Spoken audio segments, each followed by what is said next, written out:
Today in our How to Loom Knit series, we'll be working ribbing or the rib stitch and how to prevent your knits from curling. We'll also work on this headband pattern as well as learning multiples and slipping the stitch. This is lesson 6.2. Welcome to Good Knit Kisses. We're all about helping you stitch your love and love your stitches.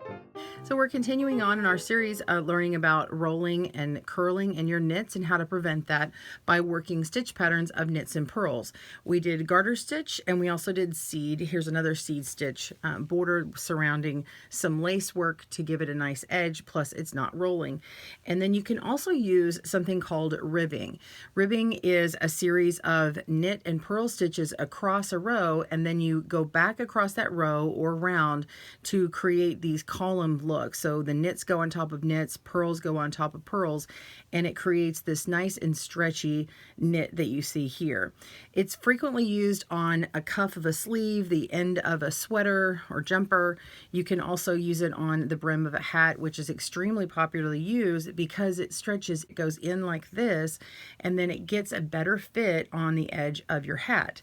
You can flip it up, you can make it as short as you want, you can make it as long as you want. This one right here is extremely long brim, and you can fold it over halfway or even all the way and have a completely different look. So there's a variety of ways you can use it, including this ribbed headband that we will do today. And here you can see it used bordering the ends of this coffee mug hug, or even a scarf like this one. So today we're going to be doing a demonstration on how to make this stitch, but we're also going to talk about multiples and creating different ribbing, plus we'll talk about slip stitches. And at the end, we're going to make this headband and do the demo, so stay tuned. In ribbing, we have the 1 by 1, which is 1 stitch of knit next to 1 stitch of purl, repeated over and over to get a ribbing that looks like this. We have 1 column of knit, 1 column of purl, makes it nice and stretchy. If we wanted to have 2 of them side by side, 2 knits and 2 purls, we call it a 2 by 2.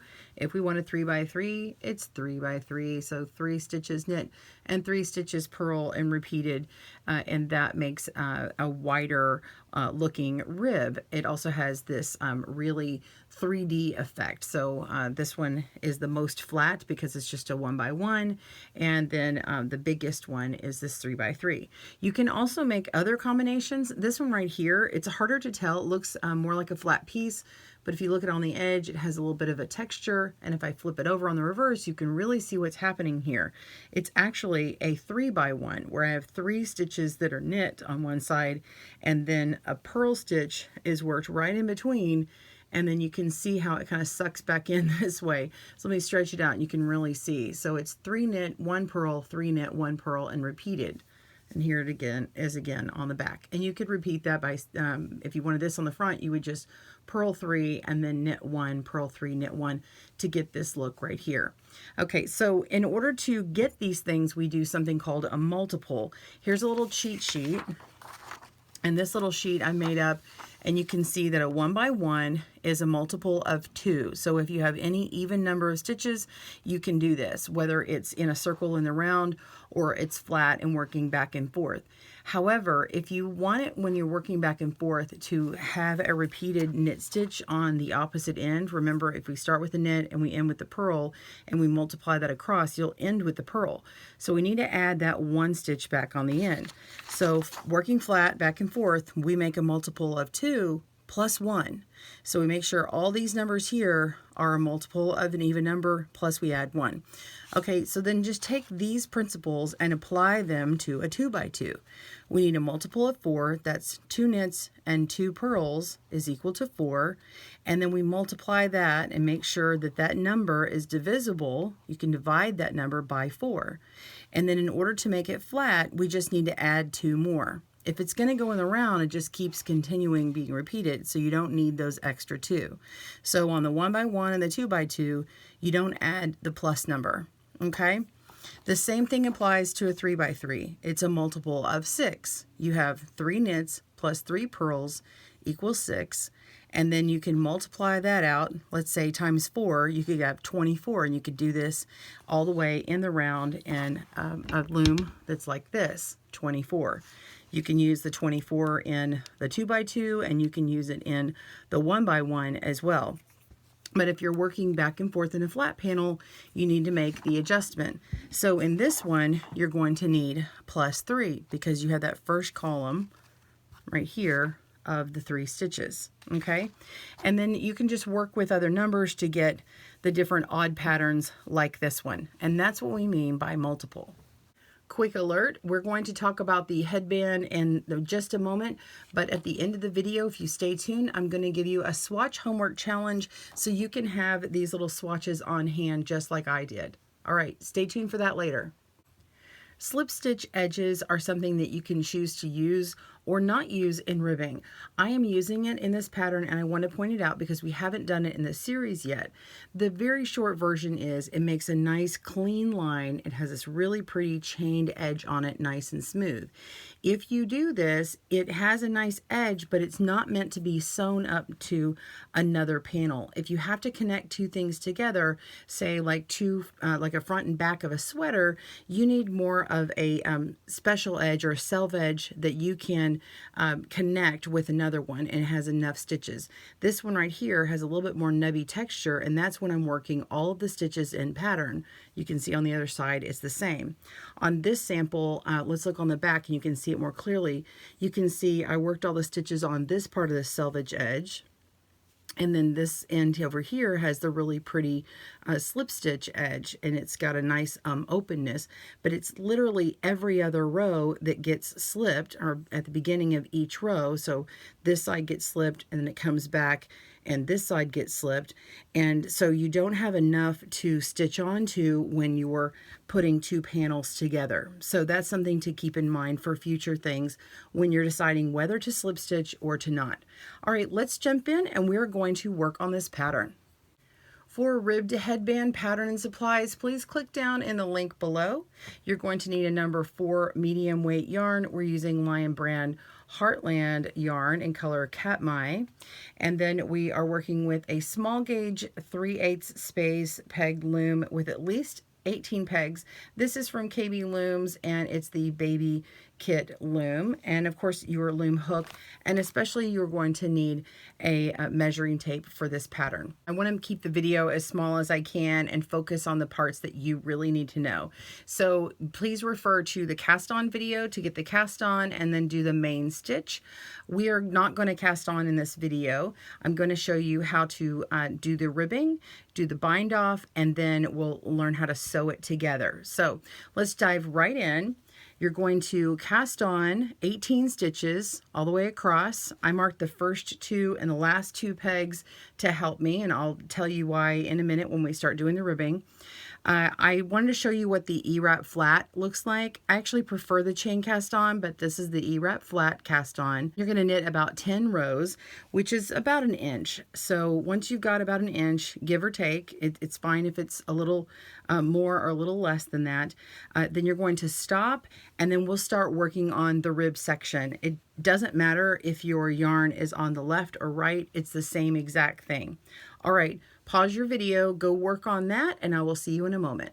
After we've done our 10 rows of the flat knit stitch, we're going to work on the ribbing, and all the ribbing rows are exactly the same. We're going to not work the very first peg. That is slipping the peg, slipping the stitch. So slip 1 by not working it. That's super easy. Did you think it was harder? I know.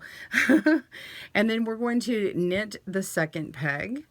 Okay, so these two are always going to be knit stitches. It's going to be worked the next row when we come back, and you'll see what I mean when we get to the end here. So I always just put a rubber band around these two so I remember this is a pair, and then the next 2 are worked as a pair. So we're going to put the yarn in the front, and now we're going to work 2 purl stitches. So purl 1, purl 2, and now our sequence is going to repeat where we are knitting 2, 1, 2, and then purling 2.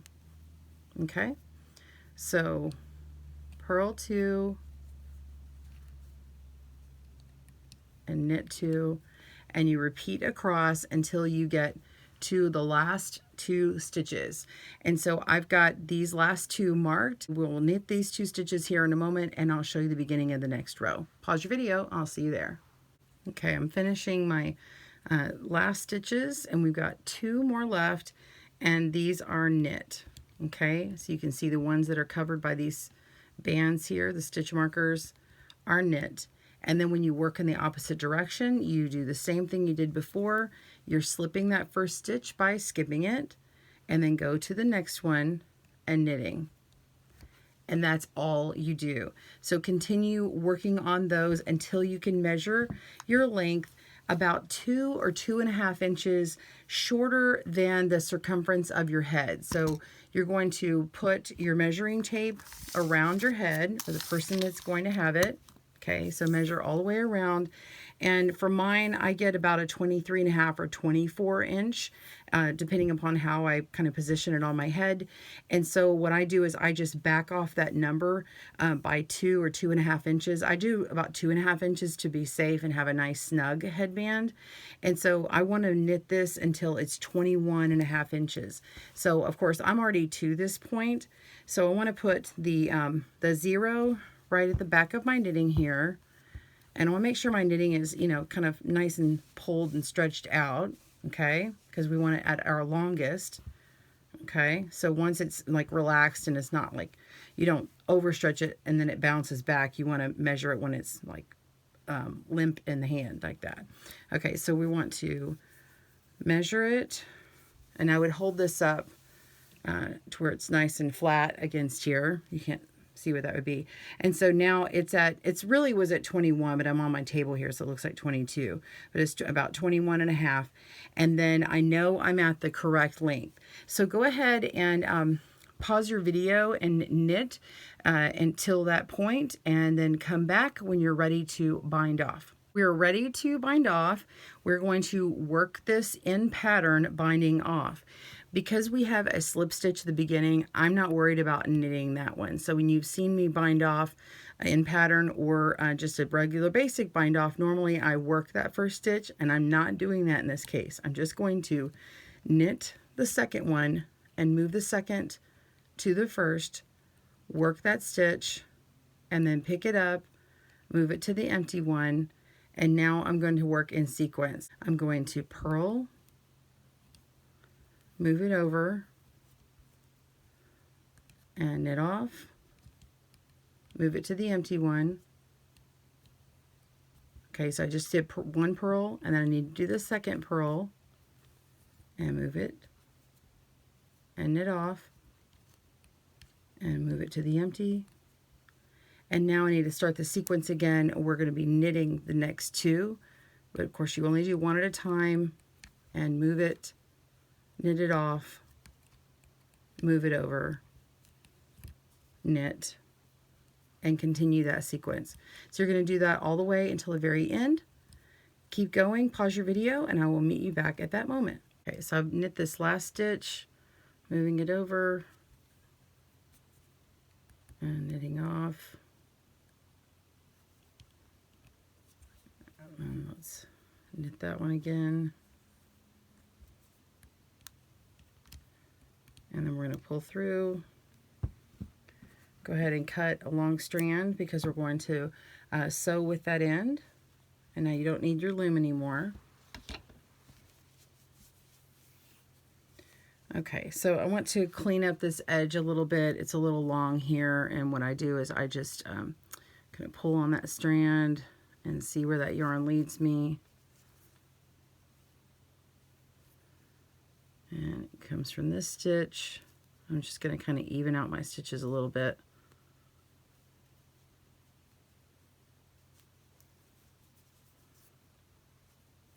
Okay, I just like that to be nice and even, and you can see how it's got a nice edge here, and it matches the the pearls at the end. It's a nice clean end. Okay, and we're going to take that and we're going to sew it to this edge right here. Go ahead and put your tapestry needle on your longest end, which is the bind off end, and we're going to put the right sides together. Basically, we're going to be sewing with the wrong side out without twisting. So we're not twisting this around, but I'm putting these together. So the pretty stockinette side is going to go together on the same side, and we're going to be stitching in these two ends together. So let me turn it around so it's a little easier. Okay, so we're going to connect one end with the other. I'm going to come around to these last couple of stitches here and pull through, and then go through this very first set of stitches, this little V on the end here. We've got a nice good connection. Okay, so on this end over here, now you can see it's very loopy because of the type of cast on that I did. Just make sure, and you want to grab all of these stitches here because it's going to kind of ruffle out, and if you don't get all of them, you'll trap some of this onto the other side. So I'm going to go through, I'm actually going to go through this first set of stitches one more time just to make sure that I've got them all. And it kind of looks like I'm going through 3 of them, but that's because of that loopy cast on. And then we'll just go through this first set of stitches here.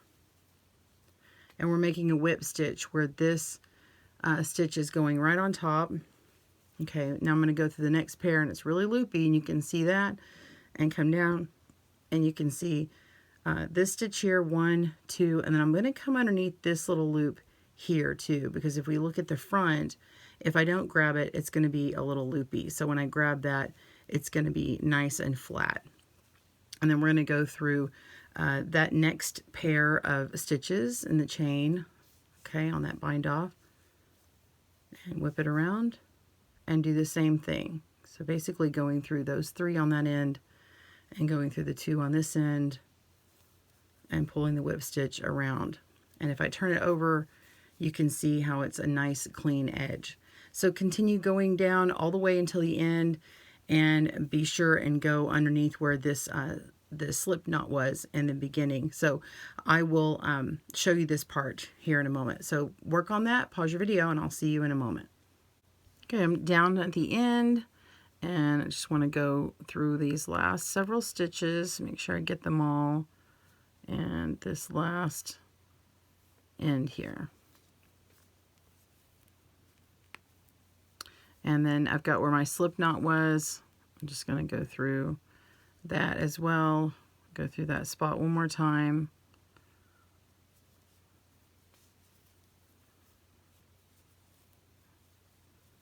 Okay.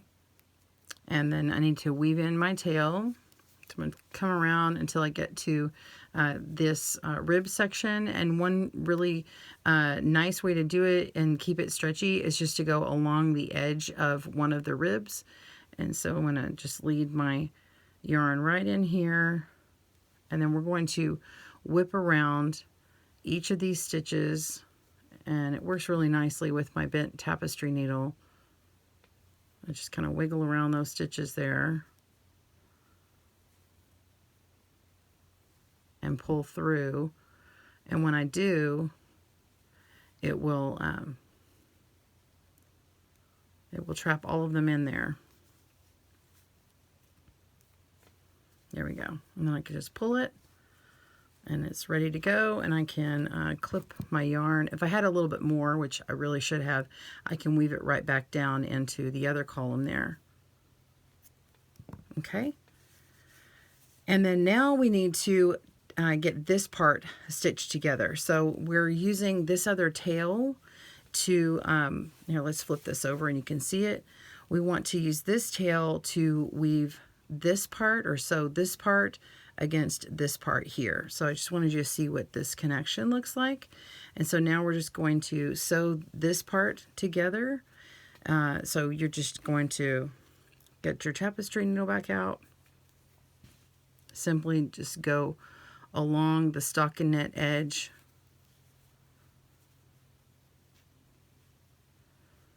and pick up one of the stitches on the outside of that edge, and pick up one of the stitches on the outside of this edge. It's actually looks like it's towards the inside. And then continue just working all the way up.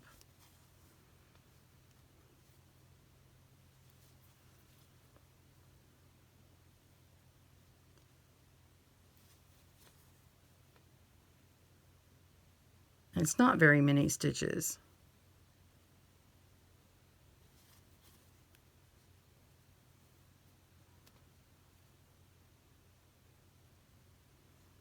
And then once you reach the ribbing, go back through one of the last ones again and through that last hole there, that last stitch, and pull it down. It creates a nice little knot, and then you can just weave your tail in those stitches through there. And pull, and then I'll just go right back in there through another stitch. Kind of grab a few stitches on the way and pull, and then clip your yarn. And then you have a nice headband, and then I'm just going to flatten so it's flat like this, and so we're just going to flatten it out the other direction so that when we lay this down it will be nice and flat. And then that seam is right here, and you're not going to have any hard seam against your head. And this part can add a applique or button. It could have a nice big clip-on flower, or you can put this underneath the base of your head, just like that. So you could wear a couple of different ways, put with an accent or without one. And that is your headband. Here it is the base nape of the neck, or you could spin it around and put it up top or on the side with a flower or a pretty button. Alrighty, homework challenge. This is the swatch challenge. If you want to test out and keep your own samples for 1x1 ribbings and a small 2x2, 3x3, and bonus 3x1. So here are the cast-ons for these. For the 1x1, you're needing a multiple of 2 plus 1. So go ahead and cast on 19 stitches. That's working 1 knit, 1 purl, repeating that, and then the very last stitch is going to be knit again. For the 2x2, you need a cast on of 18. That's a multiple of 4, which is 16, plus 2 to get you the knit 2, purl 2, and then repeat until the last 2 stitches, and then knit 2 stitches again. For the 3x3, that's a multiple of 6 plus 3, so you're doing 21 cast on, you're knitting 3, purling 3, all the way to the last 3 stitches, and then knit 3. And then bonus, you're going to work a 3x1. That's the multiple of 4 plus 3, and it's the same cast on as the 1x1, which is 19. And then you can work that with a chain cast on, work 20 rows, and then bind off in pattern. It gives you that nice stretchy bind off, just like we did in the seed stitch video. So click down the link below to get that, and then weave in your tails and label your samples. Be sure and tune in for our next video, which will be on knitting in the round. The link will be in the description below, and subscribe for notifications on new lessons. Thanks for joining us today, where we help you stitch your love and love your stitches. See you again soon.